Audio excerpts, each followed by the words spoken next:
नमस्कार और स्वागत है आपका राशि रहस्य में, जहां खुलेंगे आपके भविष्य के राज। हर ग्रह, हर नक्षत्र और हर राशि के पीछे छुपा है एक गहरा रहस्य। हम आपको देंगे आपकी कुंडली से जुड़ी सटीक जानकारी, सरल उपाय और ब्रह्मांड की भाषा को समझने की कुंजी। तो चलिए आज की राशियों की चाल और उनके असर को समझते हैं, सिर्फ यहाँ। आज हम बात करेंगे वृषभ राशि वालों का जून माह के राशिफल के बारे में कि कैसा रहेगा वृषभ राशि के जातकों के लिए जून का महीना।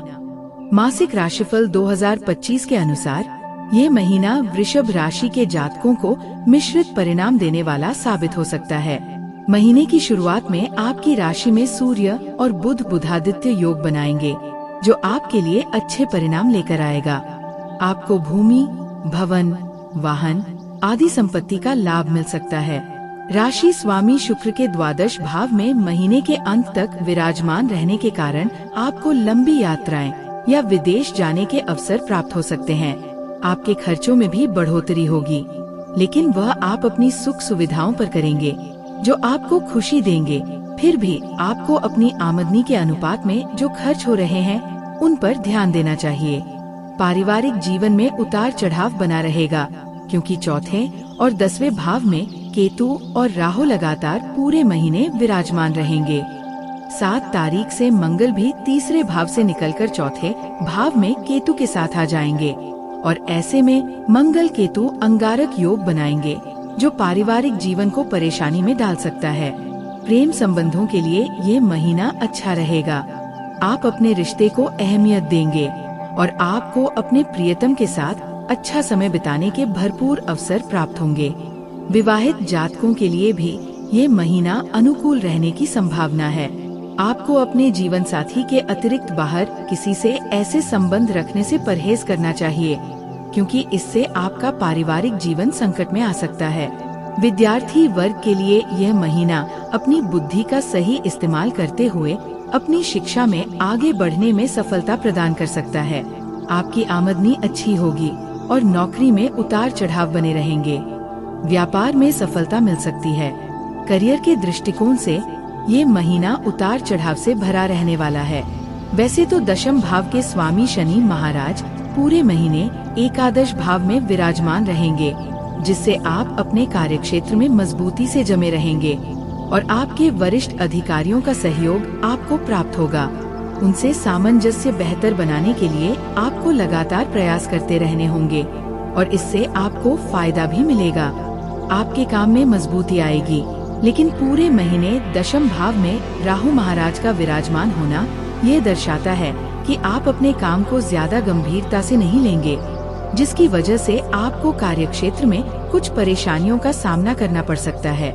छठे भाव के स्वामी शुक्र महाराज लगभग पूरे महीने द्वादश भाव में विराजमान रहेंगे। ऐसे में कार्यक्षेत्र में भरपूर मेहनत करने और काम का दबाव आपके ऊपर बना रहेगा। इस पर आपको ध्यान देना होगा। 7 तारीख से मंगल महाराज आपके चतुर्थ भाव में आकर दशम भाव को देखेंगे, तब समस्याएं बढ़ सकती हैं और कार्यक्षेत्र में तनाव भी बढ़ सकता है। इसलिए इन बातों का आपको ध्यान रखना होगा। 29 तारीख को शुक्र महाराज आपकी ही राशि में प्रवेश करेंगे, तब कार्यक्षेत्र में कुछ अच्छे परिणाम मिल सकते हैं। व्यापार करने वाले जातकों के लिए ये महीना अच्छा रह सकता है। बुध और सूर्य बुधादित्य योग बनाएंगे, जो आपकी राशि में ही बनेगा और वहां से सप्तम भाव को देखेंगे। व्यापार में अच्छी उन्नति होगी। आप अपनी बुद्धि का सही इस्तेमाल करते हुए व्यापार को नई दिशा में आगे बढ़ाकर उन्नति प्राप्त कर पाएंगे। सप्तम भाव के स्वामी मंगल महाराज महीने की शुरुआत में तीसरे भाव में होंगे, जो छोटी छोटी व्यवसायिक यात्राएं करा सकते हैं। उसके बाद 7 तारीख से आपके चतुर्थ भाव में केतु के साथ विराजमान हो जाएंगे, जिससे आपको व्यापार में लाभ तो होगा, लेकिन कई बार कुछ चुनौतियां प्रस्तुत होंगी, जिनका आपको डटकर सामना करना पड़ेगा, नहीं तो व्यापार में उतार चढ़ाव आते जाएंगे। यदि आपकी आर्थिक स्थिति को देखा जाए तो ये महीना आपके लिए मध्यम रूप से फलदायी रहेगा। सर्वप्रथम आपकी राशि के स्वामी शुक्र महाराज महीने की शुरुआत से ही द्वादश भाव में विराजमान रहेंगे, जिससे आप बहुत सारा धन खर्च करेंगे। आपके ऊपर अपनी खुशियों और संसाधनों के लिए खर्च करने के लिए पर्याप्त धन उपलब्ध होगा। इसका आप जमकर लुत्फ लेंगे और दोनों हाथों से जी खोलकर पैसा खर्च करेंगे। यह आपको खुशी तो देगा, लेकिन आने वाले समय में आपको चुनौतियां भी दे सकता है। इसलिए आपको अपने खर्चों पर लगातार नियंत्रण रखने के लिए प्रयास करते रहना होगा। ऐसा न करने से आपकी आर्थिक स्थिति पर बोझ बढ़ सकता है। हालांकि शनि महाराज पूरे महीने एकादश भाव में विराजमान रहकर आपकी आमदनी में लगातार इजाफा करते रहेंगे और ऐसे में आपको एक से ज्यादा माध्यमों से धन प्राप्त हो सकता है। जून मासिक राशिफल 2025 कहता है कि दूसरे भाव में बृहस्पति महाराज का विराजमान रहना भी आपके लिए लाभदायक रहेगा। इससे आपको धन संचित करने में लाभ मिलेगा। 6 तारीख से बुध के दूसरे भाव में जाने से भी धन लाभ प्राप्त करने के योग बनेंगे। आप कुछ जगहों पर निवेश भी कर सकते हैं। 22 तारीख से बुध के तीसरे भाव में चले जाने से धन संबंधित कुछ विशेष बातें आप कर सकते हैं। आप परिवार वालों से भी इस बारे में विचार विमर्श कर सकते हैं। कुछ यात्राओं पर खर्च हो सकता है। 29 तारीख को शुक्र आपकी ही राशि में प्रवेश करेंगे। तब आपके खर्च काफी हद तक नियंत्रण में आ जाएंगे, जिससे आपकी आर्थिक स्थिति मजबूत होने लगेगी। आप शेयर बाजार में भी निवेश करके धन अर्जित कर सकते हैं। ये महीना स्वास्थ्य के दृष्टिकोण से उतार चढ़ाव से भरा रहने की संभावना है। चौथे भाव में केतु और सप्तम भाव में राहु महाराज का विराजमान होना शारीरिक समस्याओं को बढ़ावा देने वाला हो सकता है। आपकी राशि के स्वामी भी लगभग पूरे महीने द्वादश भाव में विराजमान रहेंगे, जिससे शारीरिक समस्याएं बढ़ सकती है। तीसरे भाव से निकलकर मंगल महाराज का 7 तारीख को आपके चतुर्थ भाव में आकर बैठना और केतु के साथ मंगल का अंगारक योग बनाना आपको शारीरिक परेशानियां दे सकता है। छाती में जलन, जकड़न और किसी प्रकार की रक्तचाप संबंधी समस्या आपको परेशान कर सकती है। इस दौरान आपको तत्काल चिकित्सक से संपर्क करने की हम सलाह देते हैं। ऐसा न करने पर आपको शल्य चिकित्सा से गुजरना पड़ सकता है। 29 तारीख को जाकर शुक्र महाराज आपकी राशि में, जो उनकी स्वराशि है, उसमें प्रवेश करेंगे। उससे आपको स्वास्थ्य में निरंतर सुधार देखने को मिलेगा और जो समस्याएं आपको चल रही हैं और ऐसे में प्रभावों में धीरे धीरे कमी आनी शुरू हो जाएगी। लेकिन आपको अपनी आदतों, अपने खान पान और अपने रहन सहन के स्तर पर ध्यान देना होगा कि कहाँ आप चूक रहे हैं, क्योंकि शरीर से ज्यादा कुछ नहीं होता। इसलिए अपने जीवन में सबसे ज्यादा तवज्जो अच्छे स्वास्थ्य को दें, क्योंकि स्वास्थ्य नहीं तो कुछ नहीं। यदि आपके प्रेम संबंध की बात की जाए तो ये महीना आपके लिए ठीक ठाक रहने की संभावना है। पंचम भाव पर शनि महाराज की पूर्ण दृष्टि पूरे महीने बनी रहेगी, जिससे आप अपने प्यार की परीक्षा देते नजर आएंगे। अगर आप प्यार में सच्चे हैं तो आपको सफलता मिलेगी और आपका प्यार परवान चढ़ता हुआ दिखाई देगा। पंचम भाव के स्वामी बुध महाराज सूर्य देव के साथ महीने की शुरुआत में प्रथम भाव में, उसके बाद 6 तारीख को दूसरे भाव में और 22 जून को तीसरे भाव में आ जाएंगे। इससे आपके प्रेम जीवन में लगातार निरंतरता बढ़ेगी। एक दूसरे से मिलने जुलने का बराबर समय मिलेगा।